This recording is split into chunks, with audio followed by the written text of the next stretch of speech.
자, 오늘도 리포트 뚜껑을 열어보도록 하겠습니다. 오늘 나왔던 종목 리포트가 과연 시장에 좋은 영향을 미치고 있을지 아니면 조금 아쉬운 흐름을 나타내고 있을지 오늘도 확인해 볼 텐데요. 오늘도 정서한 아나운서와 함께합니다. 어서 오세요. 안녕하세요. 네, 반갑습니다. 자, 오늘 리포트 역시나 세 종목 준비했습니다. 첫 번째 리포트 뚜껑 열어볼까요? 네, 첫 번째는 바로 셀트리온입니다. 이 선순환 랠리에 첫 단추 끼워졌다라는 제목으로 나왔고요. 네, 사실 지난 금요일 이 바이오주 랠리의 트리거가 되어준 셀트리온의 호실적이었습니다.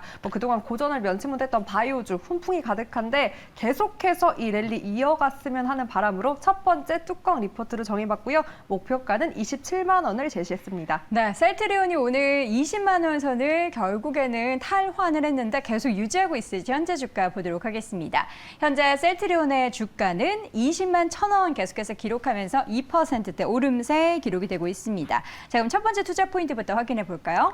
네, 일단 실적부터 체크를 해보겠습니다. 이 당사 추정치와 시장 예상치를 웃도는 서프라이즈를 기록을 했습니다. 이 어닝 서프라이즈가 나올 수 있었던 매출 성장의 주역들 4가지로 정리를 해봤는데요. 일단 첫 번째가 바이오시밀러를 중심으로 그 매출 성장이 돋보였습니다. 네, 그리고 두 번째로는 사진과 함께 보도록 할 텐데요. 이 램시마 IV의 자체 생산 비중이 계속해서 확대되었다라는 겁니다. 여기에 램시마 S씨는 약간 지금 좀 두 번째 그래프가 기울어졌는데요. 이렇게 우상향으로 조금씩 올라가고 있습니다. 올라가는 거 보이긴 하네요. 네, 이 유럽의 점유율이 계속해서 높아지고 있는데요. 이 높아진 점유율이 매출 성장을 이끌었던 그쵸. 거고요. 네, 그리고 세 번째로는 트룩시마 TI 효과가 있습니다. 이 2분기부터 트룩시마 제품 공급으로 기존 대비 큰 폭의 원가율 개선을 이뤄내서 역시나 이 매출 성장을 도왔던 겁니다. 네, 그리고 마지막으로는 물류비 부담이 증가했던 그 진단 키트 부품을 2분기 들어서 매출 비중을 축소를 했고요. 이로 인해서 물류비 역시 기존 완제품 공급에서 또 반제품 공급으로 바뀌었습니다. 네, 이런 부분들이 어닝 서프라이즈를 일깨워줬습니다. 네, 수익성이 높은 제품들로 집중을 하다 보니까 앞으로 지금까지 실적도 좋았지만 앞으로의 실적 기대감이 더 커지고 있다라고 하는데요. 그렇다면 매출이 어느 쪽에서 가장 많이 오를지 매출 관련해서는 뭐라고 이야기하고 있던가요? 네, 일단 3분기도 파이프라인 탄탄하다라고 보고서에 네. 나와 있었고요. 이렇게 호실적을 확인하며 첫 단추 잘 깨었으니 이제 줄줄이 단추 깰 일만 남았다고 보고서에 나와 있습니다. 네, 일단 가장 중요한 건 이 주력 바이오시밀러의 매출 성장인데요. 네. 이게 이끌어지려면 셀트리온 헬스케어의 실적도 중요하다라고 봤습니다. 네, 이유는 이 셀트리온 헬스케어가 실제 현지 시장에서의 판매 성과를 의미하고 있기 때문인데요. 이는 곧 셀트리온의 바이오시밀러 공급으로 이어지기 때문에 중요한 포인트라고 봤습니다. 네, 또 중요한 건 이 호조세를 이끌어갈 파이프라인이겠죠. 네, 이 부분 공부하느라 혼났습니다. 그래프와 함께 보도록 하겠습니다. 역시나 파이프라인이 가득합니다. 제가 좀 체크를 해봤는데요. 이렇게 주황색으로 체크한 부분이 삼상 진행 중이기 때문에 앞으로의 모멘텀을 가지고 있는 파이프라인이고요. 자가 면역 질환 쪽, 알레르기, 골다공증 쪽에 대한 신약이 있습니다. 그리고 이미 출시된 기존 약품들은 2분기 실적을 견인했던 약들로 제가 구분을 했습니다. 하나하나 조금 설명을 보태면요. 이 4분기부터는 23년 하반기 출시 예정인 이 유플라이마라든지 램시마 SC 그리고 CT P43 등 이 다수의 신규 바이오시밀러 출시를 앞두고 있습니다. 그렇기 때문에 이를 앞두고 선제적인 재고 공급까지 이뤄지고 있다고 하는데요. 실적 모멘텀이 이만큼 풍부하니 사반기 걱정 없다라고 여기 제시되어 있습니다. 네.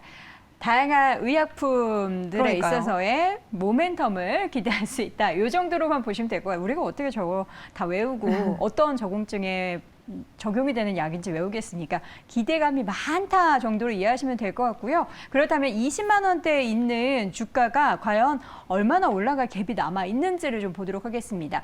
이렇게 보니까 되게 고점으로 보이는데요. 주가 차트를 좀 좁혀서 보면은 주가 되게 낮아져 있는 상황이죠. 이렇게 보면은 봐봐요. 정말 많이 그러네요. 낮아져 있는 상황이에요. 지금 13만 9천 원 선까지 주가가 5월 달에 내려간 적도 있었고요. 오늘 드디어 20만 원 선을 회복을 해냈습니다. 했다라고 표현하기엔 아쉬워요. 해냈다라는 표현이 어울리는 것 같고요. 27만 원 정도 목표 주가는 이전에 좀 한참 전에 기록했었던 목표 주가인데 앞서서 정선 아나운서가 기대하는 부분들이 굉장히 많다라고 한 만큼 주가 30만 원 선 바짝 다가서 보기를 기대해 보도록 하겠습니다. 자, 첫 번째 종목은 셀트리온 확인해 봤고요. 두 번째는 어떤 종목일까요? 네, 두 번째 뚜껑 열어볼 리포트, 바로 세진중공업입니다. 네. 가을투자증권의 최강식 연구원의 보고서고요. 이 쇼티지에서 비롯된 호실적은 계속될 것이다라는 제목으로 나왔습니다. 네, 목표가는 1,500원으로 제시를 했는데 이 공급 부족 현상이 아무래도 이 중공업에는 호재가 되고 있는 것 같습니다. 세진중공업 같은 경우에는 모멘텀이 두 개인 것 같아요. 조선 기자재 쪽도 좋고 풍력 쪽도 좋고 신재생도 있습니다. 예, 말을 두 개를 지금 타고 달리고 있는 상황인데 주가 얼마나 오르고 있는지부터 좀 보도록 할게요. 현재 주가 1.87% 오른 7,070원 기록이 되고 있습니다. 자, 투자 포인트 뭐가 있는지 좀 볼까요? 네, 먼저 실적부터 체크를 해보겠습니다. 2분기 호실적 서프라이즈 발표를 했고요. 일단 상반기에 이 플랜트 적자를 상쇄했습니다. 이 수익성을 개선시킬 수 있었던 포인트, 바로 이 고수익 LPG 탱커 건조량이 증가한 거고요. 네, 두 번째로는 인력 및 기자재 부족 현상에 따라 이 단가가 오르면서 고마진을 남길 수 있었습니다. 네. 이 배 쪽에서 기대되는 부분이 있어요. LPG 건조량이 증가됐고 그렇죠. 기자재 값이 상승을 했는데 이걸 또 고객한테 전가할 수 있어서 마진이 높아졌다라는 긍정적인 부분도 있고요. 이뿐만 아니라 풍력 관련한 건 뭐가 있나요? 네, 그 풍력 관련이 아무래도 하반기를 좀 주도할 거다라고 오. 제시가 되어 있는데요. 네. 하반기 포인트 잡아보도록 하겠습니다. 일단 24년까지 두 자릿수 영업이익률을 예상하고 있습니다. 그 이유로는 앞서 제가 설명드린 대로 실적 상승 견인이 되어졌던 요인들과 흡사합니다. 그 첫 번째로는 조선 기자재 쇼티지를 제시를 했고요. 이 조선업의 매출 성장이 25년까지 예약이 되어 있다라고 합니다. 이를 소화할 인력, 기자재 업종의 쇼티지가 심각하다고 하니까요. 아무래도 매출은 계속해서 더 늘어날 것이다라는 긍정적 전망이 나왔습니다. 두 번째로는 바로 그 LPG 탱커 이 건조 증가입니다. 마지막으로는 앵커님이 짚어주신 이 신재생 쪽 풍력 건조 사업의 시작인데요. 사진과 함께 보도록 하겠습니다. 이 풍력은 22년 말부터 23년 수주를 바탕으로 매출이 계속 성장될 것이라고 전망을 했습니다. 이 제목도 계획대로라면 풍력은 조선 기자재만큼 됨이라는 어떤 자신감 넘치는 그래프의 제목이고요. 이렇게 우상향으로 계속해서 올라가는 추세를 연출하고 있습니다. 이 매출이 24년에 6천억 원대로 큰 폭의 성장을 이뤄낼 것이다라고 예상을 했고요. 마지막 사진도 함께 보도록 하겠습니다. 바로 이 두 번째 포인트입니다. 종속자인 1승의 신사업 성장 때문입니다. 보시는 하늘 색깔이 세진중공업 조선이고요. 갈색이 1승이고 이 검은색이 동방전기입니다. 함께 올라가고 있죠. 이 1승과 함께 작년에 인수한 이 동방선기도 계속해서 실적 성장을 이뤄내고 있기 때문에 24년에서 25년 이 풍력 매출이 잡히기 전까지 이 부분들이 매출을 견인해 줄 것이다라고 예상을 했습니다. 네, 세진중공업의 조선도 좋지만 1승이 이름처럼 그쵸. 1승하는 게 아니라 우리 2승, 3승까지 맞아요. 할 수 있게 만들어주는 그런 역할을 할 것 같고요. 조금 더 계속해서 올라오고 있는 동방선기 쪽의 매출도 기대할 부분 중에 하나가 될 것 같습니다. 자, 그렇다면 지금 주가 상황은 어떨까요? 기대하는 부분들이 참 많다고 하는데 사실 오늘의 상승폭은 좀 아쉽거든요. 최근에 주가 움직임을 보면은 사실 박스권에 갇혀 있어요. 최근에는 5,000원에서 한 8,000원권에 갇혀 있는데 좀 더 차트를 길게 보면 4,000원에서 8,000원권에서 박스권에서 크게 벗어나지 못하는 그런 움직임들이 나타나고 있습니다. 최근 주가가 굉장히 가파르게 많이 올랐죠. 박스권 상단에 지금 거의 다다랐습니다. 근데 여기서 이제 목표 주가가 10,000원 위를 제시를 했는데 박스권 상단을 뚫고 올라가는 모습들을 우리가 볼 수 있을지는 하반기 앞으로의 흐름을 잘 지켜보셔야 될 것 같습니다. 자, 이렇게 해서 두 번째 종목은 세진중공업 확인해봤고요. 마지막으로 세 번째 리포트는 뭘까요? 네, 마지막은 솔브레인 준비했습니다. 네. 키움증권의 박유학 연구원의 보고서고요. 사상 최대 실적, 저가 매수 기회. 너무나 적극적인 제목이 저를 이끌었기 때문에 픽을 해왔습니다. 네. 목표가로는 32만 원을 제시했고요. 사실 일전에 26일쯤 이미 한 번 더 리포터를 냈는데 제가 또 바이오주를 좋아하는 만큼 이 연구원도 솔브레인에 대한 애정이 좀 깃든 오. 보고서였습니다. 근데 보면요, 이분이 좀 왔다 갔다 하나 봐요. 32만 원 제시했다가 37만 원 또 올렸다가 맞아요. 지금 최근에 5, 6, 7월 이렇게 조금 넘어오면서 변동이 있습니다. 왔다 갔다 하는데 이제 조금 낮은 가격이긴 하지만 오늘장에서는 어쨌든 이게 반영이 되고 있을까요? 오늘 주가 보니까 파란불 켜고 있던데 일단 솔브레인의 주가부터 보도록 하겠습니다. 자, 사상 최대 시장 전망이 된다고는 하지만 아쉽습니다. 저가 매수하는 주체가 없나 봐요. 1.37% 하락한 23만 400원 기록이 되고 있습니다. 자, 그럼 투자 포인트 한번 볼까요?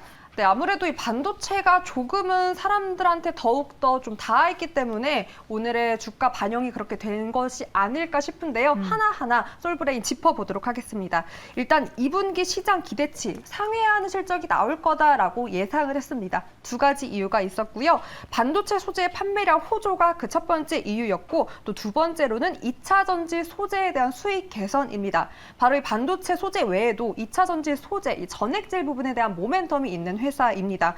오늘도 인플레 법안이 미 상원을 통과했기 때문에 이 전기차 배터리 시장의 성장성, 2차 전지 소재 모멘텀까지 다시 한번 또 확인이 된다면 앞으로가 더욱더 기대되는 솔브레인이라고 할 수 있겠습니다. 네. 그런데 주가는 너무나 아쉽습니다. 그러니까요. 오늘장 소폭 하락하고 있는 주가가 아쉽기만 한데 일단 이 솔브레인 같은 경우에도 반도체와 2차 전지 두 가지 모멘텀을 함께 손에 쥐고 있는 회사입니다. 가장 중요한 거는 이제 앞으로의 사상 최대 실적이 전망된다고 하는데 어떤 부분에서 얼마나 좀 사상 최대 실적이 나오게 될까요? 네, 그래서 지금이 기회라고 했던 것 같습니다. 이 3분기가 당연히 뭐 기대되기 때문에 지금이 기회라고 했던 것 같은데요. 네, 3분기 이 사상 최대 실적 흐름을 이어갈 것이다라고 제시를 했습니다. 아무래도 반도체 소재 고객 회사인 삼성전자 그리고 SK하이닉스의 신규 공장 가동이 준비되어 있고요. 이로 인해 제품 판매가 늘어날 것이다라고 예상했기 때문입니다.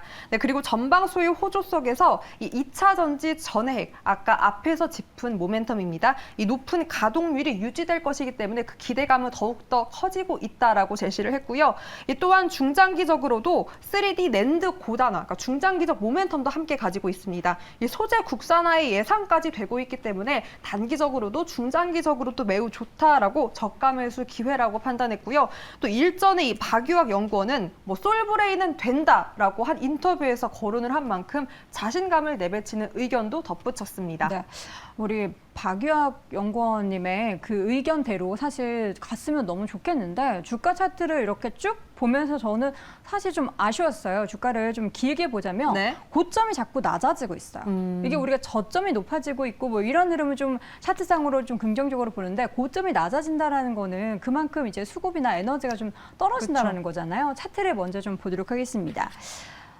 최근에 주가의 움직임 과연 저가 매수세가 들어오긴 했습니다만 그렇게 최근에 힘을 그렇게 강하지는 못한 그런 모습들이 나타나고 있고요. 주가 차트를 좀 좁혀서 보도록 할게요. 지금 상황에서도 사실 박스권에서 갇혀서 주가가 크게 움직이지 못하고 있는데 고점 보면은 우리 정선 아나운서 머리 여기 위에 있네요. 고점, 여기 또 고점, 점점 고점이 낮아지고 있는 추세죠. 그러니까 여기가 턴어라운드가 돼야겠죠. 사상 최대 실적 나타나면서 확 된다라고 이야기했던 그 박유학 연구원의 이야기처럼 주가가 상승으로 돌아선다, 된다 이런 흐름이 나와야 할 텐데 과연 2차 전지 반도체 소재 관련한 매력을 가지고 상승 모멘텀을 최대한 충분히 발휘할 수 있을지 좀 더 함께 지켜보시기 바라겠습니다.